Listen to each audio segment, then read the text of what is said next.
So, Dr. Fauci, we all know you got vaccinated yesterday. So you've actually had the vaccine. I think Yes. most people want to know today, how are you feeling? Are there any side effects? I really feel really fine. For at least 5 or 6 hours after the injection, I didn't feel anything at all. I mean, less so than a flu vaccine. Then a late afternoon, early evening, I started to get a little bit of an ache, really nothing to distract me or bother me, but just something that when I press on it, you could actually feel it.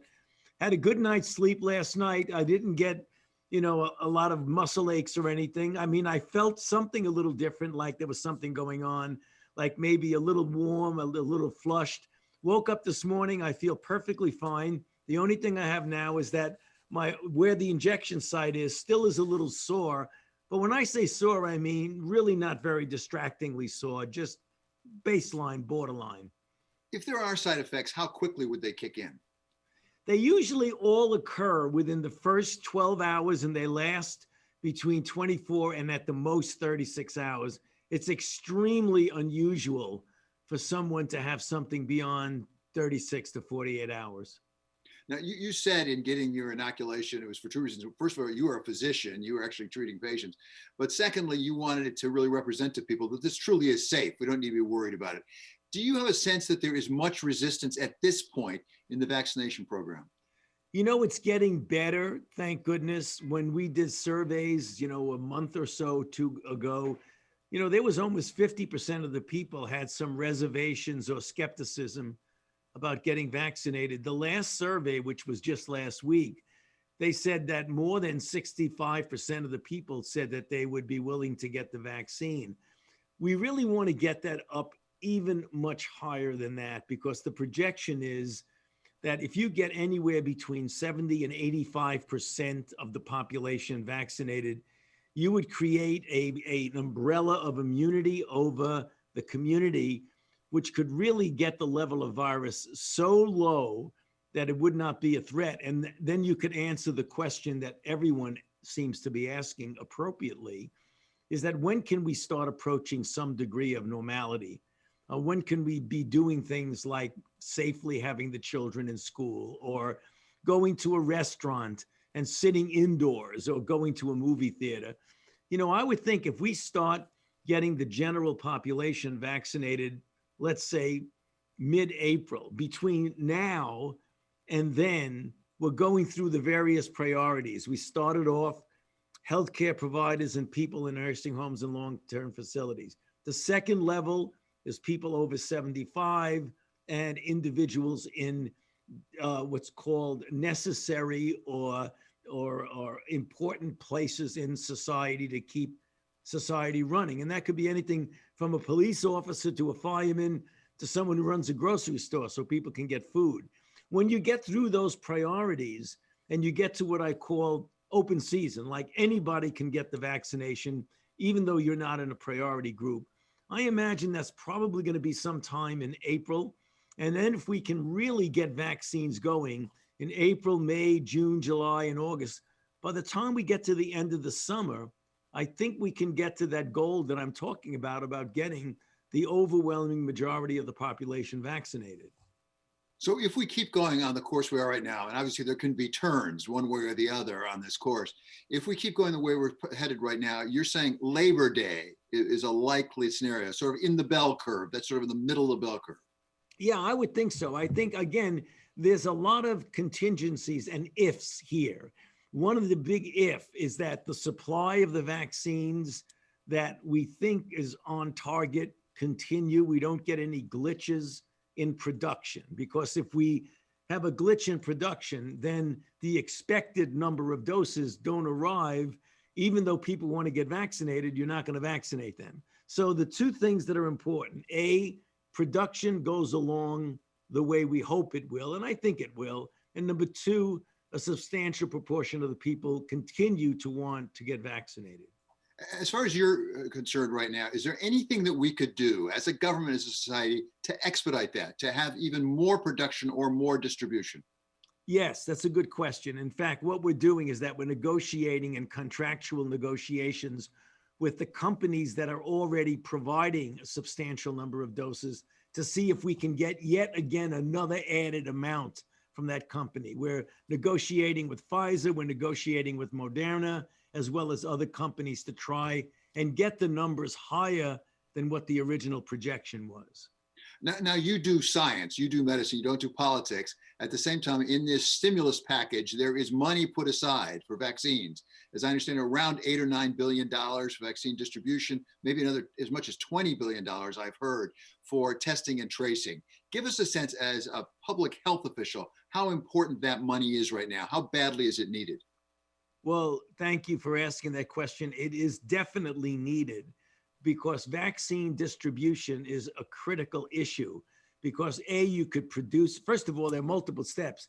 Is the vaccine safe and effective? Well, thank goodness it is not only safe and effective, it is highly efficacious, 94 to 95%. So we're starting off, luckily, with a really good product. The next thing is producing it. The next thing is distributing it, getting it to where it needs to go. And then the third thing is at the local public health level, getting it into the arms of individuals. And that can be a complicated issue. It's very easy to do when you go to the hospital and you say, we're going to vaccinate healthcare providers. They're all there. They all come to work. They're all healthcare providers. You line them up and you stick it in their arm. But when you got to go out into the community, particularly in those communities that don't have good access to healthcare, those are the situations that are going to require resources to help expedite the distribution of vaccine to those people. Well, that's such an important point. Pick up on it. Again, as a public health official, some of the communities that have been hit the hardest have been the most vulnerable. They tend to be minorities. They tend to be lower income. Often those people don't have regular health care to begin with. It's not like they have a regular physician that they call up and ask for advice like that. What do we need to do to overserve that underserved part of the community? Well, you've got to get personnel into the community. You've got to get resources to set up facilities that can actually be doing the vaccination, whatever they may be. That may be through a church in the community. That may be through a high school gymnasium or auditorium in the community. Those are the things that you've got to put resources in to get them working because they don't happen spontaneously. We learned this week, actually last weekend, about a new strain of the coronavirus that they found in England. The Prime Minister Boris Johnson came out and said, this is a real problem. They've shut down a lot of Southeast England. They've even shut down some of the relations with the travel coming in and out of England. What do we know about this new strain? How new is it? Well, it's new in that the people in the UK, the Brits, noticed it, as you said, about a few weeks ago. It is dominating the situation in the southeastern part of the UK. It seems to be the suggestion that it may be transmitted more easily and more efficiently because the mutation is at an area that allows it to bind more efficiently to the receptor on the cell that allows you to get infected. Looking at whether or not it makes individuals more severely ill, according to these preliminary reports, no, that does not seem to be the case. The next question one asks is that does the mutation interfere with the efficacy of a vaccine in inducing protection? Thus far, there's no indication that that's the case. However, having said that, we need to take this seriously and we need to investigate it much further. As you and I are speaking now, that's going on in a very intense way, both in the UK, here in the United States. We at the NIH are in communication with our colleagues in the UK to try and get the isolate to work with so that we can do the kinds of experiments that would give us a better feel for what the ultimate impact might be. So bottom line is we are all over this, but it is something we need to keep our eye on and take seriously. The CEO of BioNTech, the partner to Pfizer for the first vaccine, has said that if in fact, and he said he's not sure that it's necessary, but if they needed to modify the vaccine for this new strain, it would take something like 6 weeks. Does that sound reasonable to you? And then what would the approval process be of that new modification of the Pfizer vaccine? Well, you know, when you have that's actually an interesting thing with regard to vaccinology. We've gone through all of the appropriate hoops. So let's take the Pfizer product. There were 44,000 people in the Pfizer trial. it was shown to be highly efficacious and safe. So if they take that same vaccine construct and just essentially pull out one of the components and stick in the new one, as they were saying, they said that that would take them 6 weeks to ramp it up, test it for safety in a bunch of people, and say we're good to go. I don't think that's unreasonable. I mean, they'd have to really move quickly, but I don't think that that's unreasonable to be able to do that. It's going to be dependent on the regulatory authorities who say, since we have so much data on the original product, we don't really need that much more data. This is just a variation of a strain change. And the terminology, strain change in regulatory authorities like the FDA means much, much, much less going through the hoops to get it approved than if you get a brand new vaccine. We do that with flu vaccines every year. What we're doing is a strain change. So you don't have to go through a big clinical trial every single year when you change the flu vaccine. One of the questions raised by this UK development is what's the smart response, the effective response? As you say, it appears perhaps it's more contagious, although perhaps not more virulent. We saw any number of countries now saying, please don't have any flights coming in from England. France, for a time, even banned cargo shipments, although that's come off. What is prudent as a practical matter? You know, that's being very actively discussed. I mean, many of us, I think myself included, think right now at this point, completely shutting down travel from countries like the UK might just be an overreach a bit. Maybe not. Maybe we'll reach a point where we have to do that. But right now, I don't think that's the case. One of the things that's being very actively discussed is the idea that in order for a person to come from the UK to the United States, before they board the plane, they have to have a very recent negative COVID-19 test, so that you're not stopping them from traveling, but they're saying the only way you're going to get into the country is if right before you get on the flight, you have a documented negative test. In fact, Governor Cuomo, as you know, is asking for that for flights from the UK to New York City. As a practical matter, given the fact that it appears that this new strain in the UK has been there for a while now, is it likely it's already in Europe and the United States? Well, I have said, and I will stand by that, we don't know if it's here. We're doing surveillance sequencing to see if it's here. But I had said, and I still feel that way, I would not be surprised, given the prevalence of this in the UK, that we already have cases here at a low level that we haven't detected yet. Not proven, but I would not be surprised if we did. What is the possibility or likelihood that, in fact, this is only one of several strain changes, as you put it? There were reports, I believe, out of South Africa about a different strain that might not be more contagious, but actually be more virulent. I think a higher, what do you call it, vaccine load, or I'm sorry, virus load? Right. So you're bringing up a very good point. When you have a lot of virus circulating in any society, the chances are not the chances are, but the inevitability is that you're going to get a lot of mutations. Sooner or later, one of those mutations is going to attract attention of something that might be a functional change. So the fact that you have the emergence of this mutant in the UK really tells us that sooner or later we're going to get more mutants, because that's what happens when viruses that are RNA viruses replicate rapidly and extensively. You will get mutants, and then mutants, one way or another, sooner or later, are going to have a functional relevance. So I wouldn't be surprised, particularly in our own country, forgetting the UK for a moment. We have so much virus in the United States. Just look at our numbers. Between 200 and 300,000 new cases each day, 2,000 to 3,000 deaths each day, 118,000 hospitalization. So there's enough opportunity in our own country for these mutations to occur that I would not be surprised, as we continue to look for them, we're going to see similar mutations. Coming back to the here and now, let me ask maybe the most blunt question. We have a lot of problems with COVID right now. It's really come back with a vengeance, more than at least some of us thought it would. Is that the virus's fault or our fault? I mean, is that something we could have done differently in our behavior, or is this just a fiendishly difficult virus to really combat? I think all of the above.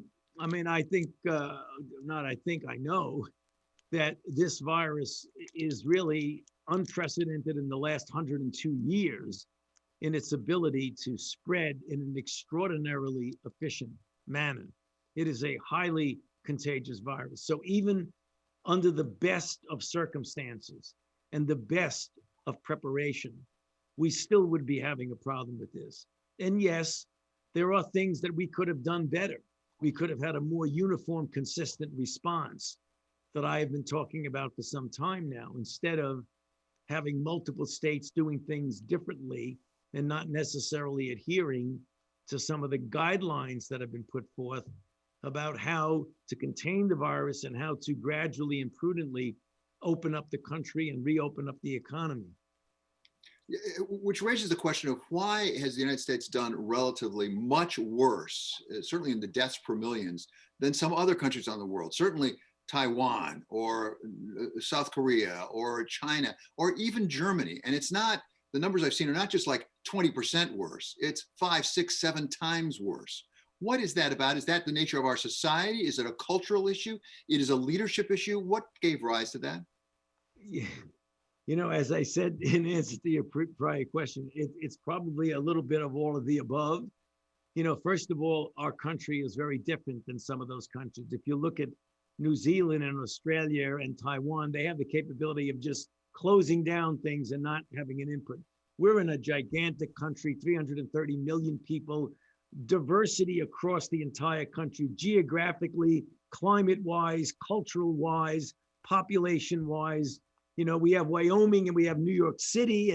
There's such a degree of difference. I think one of the key issues that has been very problematic is that one of the beauties of the United States of America is that it is the United States of America. It's a federalist system, and states can and do things according to their own independence. And that in some respects is very good because there's enough differences in the states. You want to give them the leeway to do that. However, when you're dealing with a pandemic infectious disease, you want to do things in a way that is consistent so that everybody's pulling together in the same direction, as opposed to different states, different regions, different areas doing things differently. It makes it very difficult to get a cohesive response when everybody's doing it a little bit differently. I think that's really been one of the stumbling blocks in our response to this pandemic. It's a stumbling block, also an underinvestment in public health in this country. I've heard it said by some economists, we overinvest in private health and underinvest in public health.